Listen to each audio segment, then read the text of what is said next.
Magandang gabi po sa inyong lahat mga kababayan dito sa Pilipinas at sa ating mga kababayan po sa iba't ibang bahagi ng mundo, ating mga minamahal na OFWs, magandang araw po sa inyong lahat. Ito po ay komento ko lang po sa napabalita kanina na naghain na naman ng adisyonal na petisyon ang ilang grupo gamit ang abogado ng One Sampayan. Sambayan actually ito, One Sambayan, pero One Sampayan ang tawag ko sa kanila. Siyempre mga kampon ito, mga minions ni fake nanay. Nag-file po sila ng petition in intervention. Hindi na po kasi sila pwedeng mag-file ng sarili nilang petisyon kasi natapos na po yung deadline ng filing. So, nag-file na lang po sila ng petition in intervention. Ang ibig pong sabihin ay gusto nilang sumali doon sa original na petition na final po ni Attorney Chudorte. At ito naman ang abogado ngayon ay si Howard Calleja. Siya po ang dating abogado ni Saldi Ampatuan ng Maguindanao Massacre. Now he's representing alleged human rights victims. So, under the rules ng Commission on Elections, pinapayagan naman yung mga petition in intervention. Pero po, under Section 3 of Rule 8, Part 3 ng COMELEC Rules of Procedure, nasa COMELEC po yan o sa division kung saan na-assign ang kaso o na-raffle yung kaso kung papayagan po nila o hindi. So, it remains to be seen kung papayagan po ito ng COMELEC o hindi. But at any rate, we will go to the meat of their petition. Tulad ng sinabi ko dati, ang pinagbabasihan ko po dito sa aking komento ay ang report ng Rappler. Kasi ito naman po siyang de facto na mouthpiece ng kampo ni Leni Robredo, ng fake nanay. So, Rappler is the de facto mouthpiece, so to speak. For me, in my belief. Hindi po yan fake news, kasi that's my belief. Okay? So, this is my opinion. Hindi po, I'm not stating a matter of fact, but my opinion na ito yung mouthpiece ng kampo ni fake nanay. So, ang ginigiit po nila, dati, balikan muna natin sandali, yung kay Chudorte na petition. Ito yung original na petition. Pinapadisqualify po nila si BBM dahil nga po sa, yun nga, na-convicted daw siya. But linawin po natin uli mga kababayan, in the case of tax evasion, si BBM was acquitted. Malinaw po yan. Sandali lang. Malinaw po yan. In the case of tax evasion, si BBM was acquitted by the Court of Appeals. However, dito siya niyari sa failure to file income tax return. Hindi naman po siya sinintensyahan ng imprisonment but a fine of 30,000 pesos or more or less like that. So, malinaw po yan. Pero ang grounds for disqualification ay the person to be disqualified must have been sentenced to not less than 18 months in prison, di ba? Yun yung yun yung requirement ng batas. The person must have been sentenced to more than 18 months in prison. Malinaw, hindi sinintensyahan si BBM ng imprisonment. Walang imprisonment doon sa desisyon ng o resolution ng Court of Appeals. So hindi siya pwedeng ma-disqualify on that ground. The other one is kung ang crime involves moral turpitude. Now, sinabi ko na in the case of tax evasion, Bongbong Marcos was acquitted. Ang tax evasion is a crime involving moral turpitude. Malinaw yan. But he was acquitted. So, hindi yan applicable.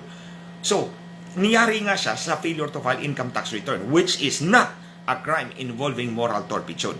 So, hindi yan krimen involving moral turpitude. So, in other words, yung petition po nila Chudorte, yung naunang petition, yung original, last week, hindi po siya pumasok doon sa disqualification, grounds for disqualification dahil hindi naman nasintensyahan si BBM ng imprisonment of more than 18 months. Wala nga siyang imprisonment.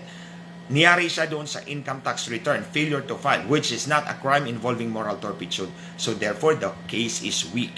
Yung petition nila, weak po yun. So eto na, pumasok na sila Calleja, ang grupo ni Calleja, in a bid na ma-strengthen nila, mapagtibay nila yung petition laban kay BBM. So, ayon nga sa Rappler, ang focus nila ay yung automatic disqualification. Kasi, di ba, niyari si BBM ng Court of Appeals doon sa failure to file income tax return. Ang contention naman ng kampo nila Calleja, actually nila Fake Nanay, is that automatic yung disqualification from holding public office kasi may conviction.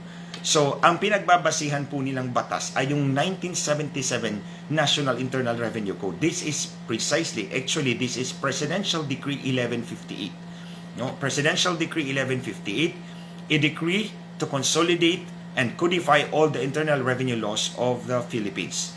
Ito po'y pinirmahan, nilagyan ng Pangulong Marcos. Now, ang pinagbabasihan po nila rito ay Section 252 Paragraph C. Okay? Sa Section 252 Paragraph C, ito yung ginamit ng kampo nila Calleja ngayon, na dahil na-convicted si BBM doon sa failure to file income tax return, ulitin ko ha, sa tax evasion, acquitted si BBM, walang imprisonment, walang moral turpitude. Okay? Walang moral turpitude, walang imprisonment, walang grounds for disqualification under the Tudorte petition, yung original. Kaya nga pumasok itong mga gustong sumausaw para mapagtibay nila yung petition because that was the original petition is really weak, legally speaking. Now, eto, ang pinagbabasihan nila Section 252 Paragraph C ng Presidential Decree 1158. Ang sabi nila, dahil may conviction for the failure to file income tax return, automatic yung disqualification ni BBM. Mali po yun. Ulitin ko, maling-mali yun. Eto, basahin natin ha, yung Section 252 Paragraph C. Wag na lang yung first part because if the offender is not a citizen of the Philippines. It says here, if the offender is a public officer or employee, the maximum penalty prescribed for the offense shall be imposed. And in addition, he shall be dismissed from the public service and perpetually disqualified from holding any public office, to vote, and to participate in any election. Ito yung pinagbabasihan nila. Pero pag binasa po ninyo yung report ng Rappler, wala po yung katagang he shall be dismissed from public office or from public service. Now, mahalaga po yun, mga kababayan. Mahalaga po yung katagang yan. Because if you look at this, no, if the offender, yung, like for example, si BBM, is a public officer or employee. At the time he allegedly committed the crime, he was a public officer or employee. So, seemingly, ostensibly, swak siya sa 252 Paragraph C. Pero nakalagay, in addition to the maximum penalty to be imposed, he shall be dismissed from the public service.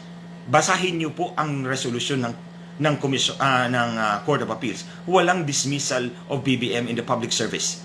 So, kung walang dismissal, hindi mag-attach automatically yung perpetual disqualification kasi naka-attach siya doon eh. He shall be dismissed from public service and perpetually disqualified from holding any public office, to vote, or to participate in any election.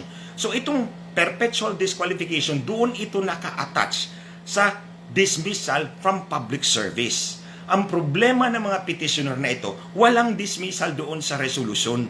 Basahin nyo, ulit-ulitin nyo basahin yan, wala doon ang dismissal from public service. Hindi dinismiss si BBM from public service. Kung hindi siya dinismiss, then the perpetual disqualification does not automatically apply. Anong basis ko po dyan? Basahin po nila yung revised rules on administrative cases in the civil service. Yung revised rules on administrative cases in the civil service, ito ang sinasabi. The penalty of dismissal shall carry with it cancellation of eligibility, forfeiture of retirement benefits, perpetual disqualification from holding public office, among others. So, in other words, ang penalty of dismissal carries with it. So, automatic pag may dismissal, no? The penalty of dismissal shall carry with it. So, automatic ang disqualification, perpetual disqualification from holding public office attaches to the dismissal, to the penalty of dismissal from public service. Ang problem is, hindi dinismiss si BBM from public service. Therefore, kung hindi dinismiss si BBM from public service, the perpetual disqualification clause does not, or penalty does not automatically apply. It should have been imposed. Dapat nilagay yun sa resolution because it is not automatic. This is my personal view because dapat may dismissal from public service to make it yung perpetual disqualification automatic. Kung walang dismissal, then it cannot be automatic. That is my personal opinion, my professional opinion. So, kaya sabi ko, mali yung kanilang petisyon. Nakafocus pa naman sila doon sa Section 252 Paragraph C. Pero hindi nila sinabi. Ang nireport lang nila, yung kataga lang ng perpetual disqualification. Hindi nila sinabi na dapat nandun yung dismissal from service. Dismissal from public service. Kung walang dismissal from public service, then it cannot automatically attach. Now, meron din po silang sinabi, may kinote din po ang ABS, Rappler, na sabi ng petisyonan, being an accessory penalty, the same need not be written in the judgment of conviction. Kasi sinabi ko rin po ito dati, nung nag-live po ako na, wala yan dyan. Yung accessory penalty of disqualification is not found in the resolution. So, dapat nandyan yan. So, ang sabi nila, may resolution, may decision ang Supreme Court na nagsasabi, being an accessory penalty, the same need not be written in the judgment of conviction. It is unnecessary to express the accessory penalties in the sentence. However, wala pong citation kung anong Supreme Court decision ito. And this was mentioned only in passing. So I believe this is obiter dictum. So ano po yung obiter dictum? Ang obiter dictum is simply an incidental expression of opinion. Incidental expression of opinion. It is not essential to the decision. Hindi siya kailangan sa decision. Kumbaga, kulatilya lang siya, palamuti lang siya. And it does not establish a precedent. So if it does not establish a precedent, then we are not bound by that statement, by that opinion of the ponente in that particular decision. So, yun po yung komento ko dito sa kanilang hinaing na dagdag na petisyon laban kay BBM. Mali po yung kanilang focus, nakafocus lang po sila, mali pa. So, wala po tayong dapat ipangamba. And I believe na ibabasura ito ng Commission on Elections if they are fair.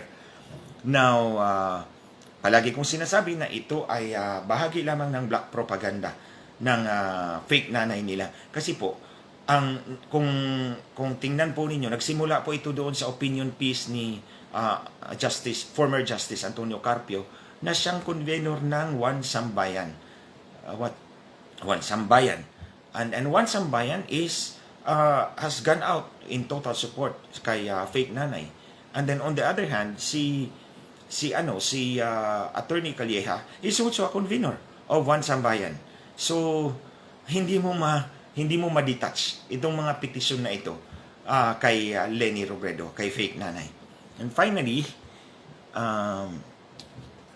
ito po'y pinaparating ko lang po sa mga fact-checkers na mga peke. Hindi po ninyo ito pwedeng sabihin peke ang mga sinasabi ko. Dahil these are my personal opinion and I have basis of my personal opinion. Alam ko po yung mga ibang nagsishare po, tinatagpo nila na fake ang sinasabi ko. Why don't you come to my own post dito sa Facebook at sabihin nyo sa akin that it's fake? Kasi sasagutin ko kayo in the proper forum. So yun lang po mga kababayan. Marami pong salamat sa inyong mga reactions sa pagpanood po nito sa video ito and for sharing this. I thank you so much. And patuloy po tayong lalaban para sa kandidatong minamahal po natin at para sa kandidatong alam nating mananalo sa araw ng halalan. Thank you and God bless us all. You keep safe.